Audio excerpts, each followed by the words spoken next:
parmi les préfets que nous avons connus à Kayna, vous êtes celui qui vient le plus souvent à La Payade. Pourquoi? Parce que La Payade, d'abord, est un beau quartier. C'est un quartier important, 24 000 habitants. C'est donc un quartier avec des enjeux très forts en termes de renouvellement urbain. Donc, et puis, il y a toute la politique de cohésion sociale qu'on met en place, à la fois au niveau de l'État, mais en étroit partenariat avec, bien sûr, la métropole et la mairie de Montpellier. On travaille avec les élus. Et puis, je voudrais saluer aussi le travail qui est effectué par ma déléguée, Souad Seba. Voilà, on est au cœur de notre mission.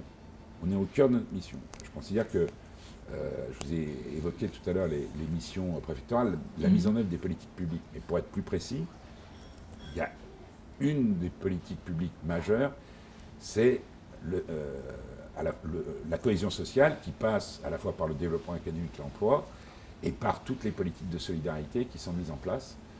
Donc on en fait effectivement la priorité des priorités au niveau des services de l'État. D'où notre présence dans les quartiers et en particulier à la Mosson.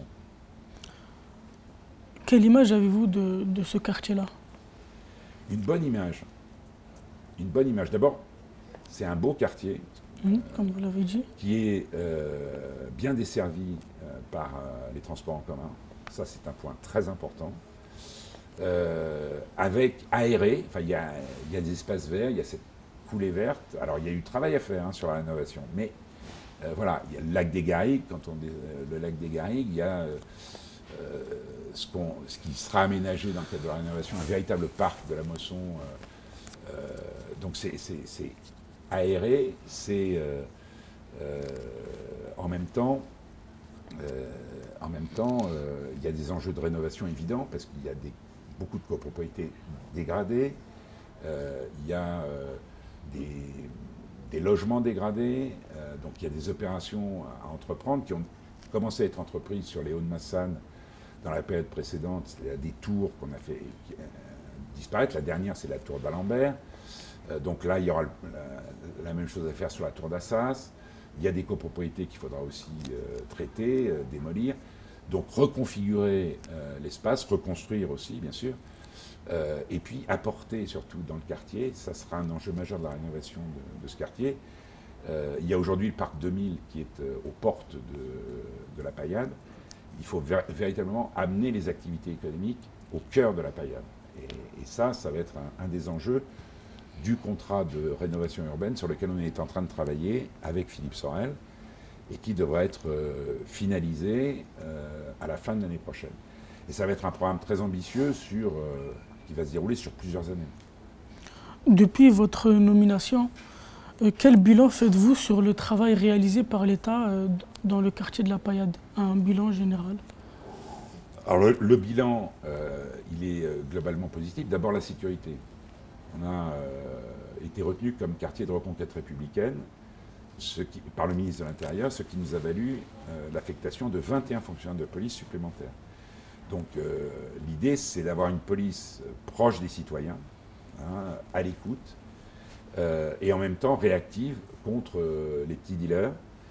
Et donc c'est ce qui se fait actuellement sur la Mosson. Ce qu'on va continuer à faire, parce que la sécurité, c'est évidemment une des premières priorités. Assurer la tranquillité publique, c'est une priorité majeure de l'État. Et puis, c'est ce qui se fait en liaison avec la métropole de Montpellier. C'est le programme de développement de l'emploi métropolitain, le PODEM, donc avec un certain nombre d'actions en lien avec les entreprises pour favoriser l'emploi dans le quartier, qui reste véritablement, j'allais dire, l'alpha et l'oméga de l'action publique dans ce quartier pour y favoriser la cohésion sociale. Voilà. Quelles sont les particularités de la Payade par rapport aux autres quartiers du département? Dans le département, on a 22 quartiers dits politiques de la ville. C'est 10% de la population de ce département. C'est plus de 100 000 habitants. La Payade est un de ces quartiers, un grand quartier, 24 000 habitants. Vous voyez, 24 000 sur les 100 000 habitants, que contiennent les 22 quartiers sur tout le département. Il y a 12 quartiers politiques de la ville dans la seule ville de Montpellier, 22 au niveau du département. Donc, sur la Paillade, comme dans les autres quartiers politiques de la ville, qu'est-ce qui caractérise ces quartiers? C'est d'abord les taux de chômage, beaucoup plus élevés que dans le 40% à la Paillade. Le reste du département. C'est le taux de pauvreté, qui est nettement supérieur à ce qu'on peut rencontrer dans le reste du département. Donc ça, ce sont des indicateurs absolument majeurs. C'est un quartier où on crée beaucoup d'entreprises, plus qu'ailleurs, mais où au bout de 3 ans, il y a 2 fois plus de faillites, d'entreprises qui disparaissent qu'ailleurs. Donc c'est surtout ces facteurs-là qu'on veut jouer. En particulier sur l'accompagnement des créateurs d'entreprises. Là, il y a un effort très important qui est fait. Il y a des associations que vous connaissez, dont Accents. Il y a une fabrique à entreprendre qui a été constituée, qui fédère toutes les associations qui accompagnent les créateurs d'entreprises. Il faut les accompagner dans la durée. Et c'est très intéressant sur les créateurs d'entreprises, parce que le nombre de créateurs d'entreprises est plus important à la Paillade qu'ailleurs. Ça prouve justement que dans ce quartier, il y a un dynamisme formidable. Il y a des pépites, il y a des gens qui ont du talent, mais il faut les accompagner dans la durée pour qu'ils puissent concrétiser leurs projets. Voilà. Et moi, j'y crois beaucoup. Moi, je crois au dynamisme des jeunes en particulier qui sont à la Paillade, à leur esprit offensif pour entreprendre, pour réaliser. Et les pouvoirs publics, leur devoir, c'est de leur faciliter la tâche. C'est de les aider.